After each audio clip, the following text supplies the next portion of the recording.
AMMOYO KADI apaubing dagiti madadan iti chronic kidney disease dito Pilipinas. Sigun kadagiti eksperto may sa rason tinasawa sakit ti lifestyle-related diseases. Sigun iti Department of Health, pangwalo ti chronic kidney disease wenno CKD a sakit a rason ti pupusay iti pagilian. Iti datos, Nasurok 113,000 na Pilipino tinadiagnose ti CKD, iti napalabas atawan. Manipot iti nasaw bilang 1,900 nga individual ti agtawan ti 19 years old agpababa. Ti CKD ket napaut a kasasaad.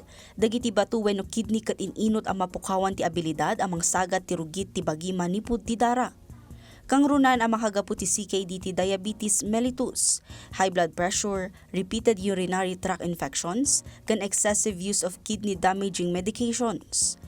Masansan nga awan ti sintomas ti umuna apaset ti CKD, bayt ako markaro kan mariknalaangan ti sintomas a makita kas ti panakabanog wenno panagkapoy, panagdakkel dagiti saka, gurong wenno rupa. Nabura wenno nadara nga isbu, masansan a panag-isbu, awan ganas iti panangan, muscle cramps kan ababa a panag-anges.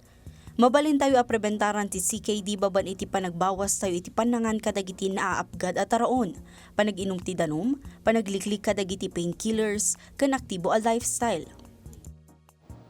Sakbay ang maladaw ti amin, aramidan tayo ti kabailan tayo tapno makaliklik kadagiti sakit. Gapot ako nati daduma na gastos si agsakit kan matay.